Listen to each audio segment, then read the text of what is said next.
Hey guys, it's Edwin here, and I hope you are having a wonderful day. Today I'll be answering this question of how do you deal with these feelings of worthlessness as a daydreamer? This is actually a common experience for most daydreamers because when you daydream, you create this vivid imagination or this imaginative world where everything seems to be perfect for you or everything seems to be going your way and most of the things are in your control. So when you compare it with your real life, you realize that in your real life, you may really feel that you're not worthy of even living. You're not worthy or you don't have any value at all because things are not going your way. Maybe you are unemployed, you have poor relationships, you are just feeling sickly. And when you have these feelings, you really feel that you're not worthy.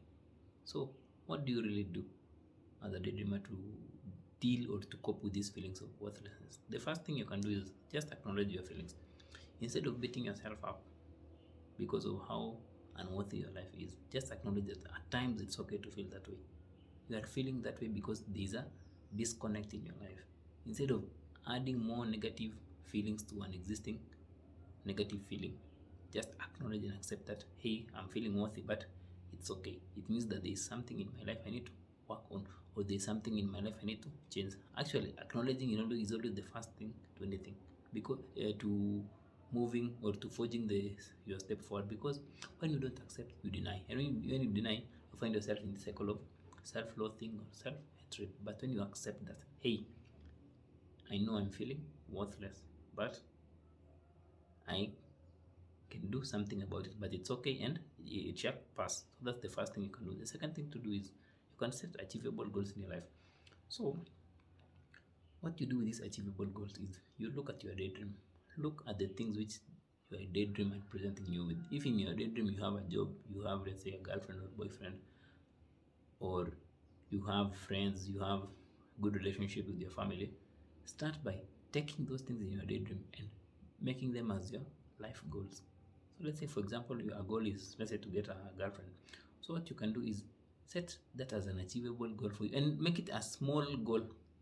Once you make it, like, let's say the main goal is getting a girlfriend. So what you can do now is look for the steps you need to do to get that girlfriend in your life, even if it's going for just that one date, even if it's just texting that crush of yours. Just take the slow steps by just move. Like, instead of using that daydream to negatively affect your life, you are using it as a way to spur or to inspire you towards working on your real life goals.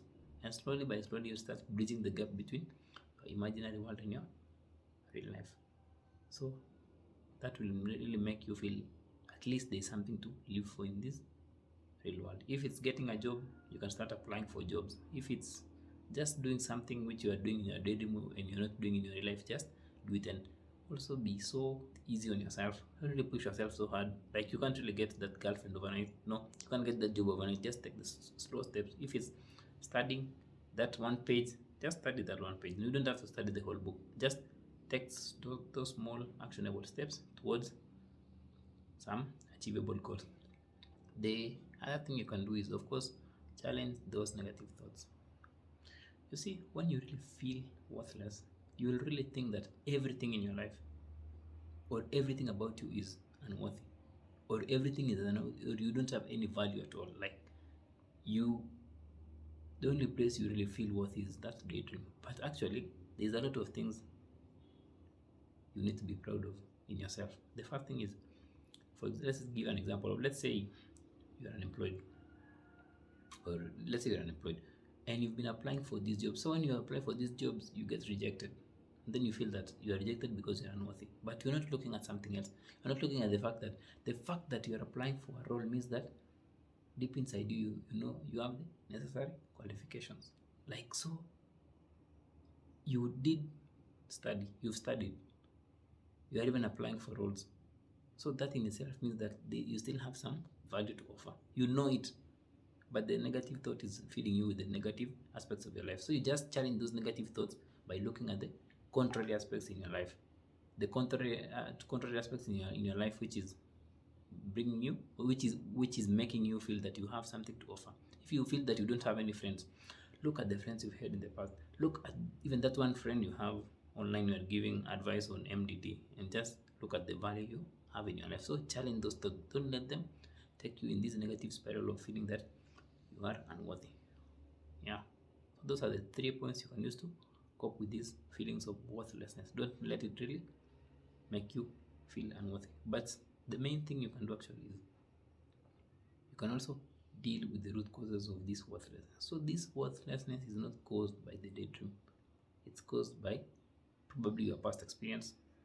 Just explore if there's a past experience which really made you feel that you are deeply unworthy. Let's say if you were neglected, if you've been neglected by your relationships, if you were raised in a household which your needs, your physical needs or your emotional needs were not met. So these are the really deep aspects which makes us feel that we are unworthy on a deeper level or on a subconscious level. Because when we are unworthy on a deeper level, we tend to really believe these negative beliefs so much, the point where we think that it's just who we are.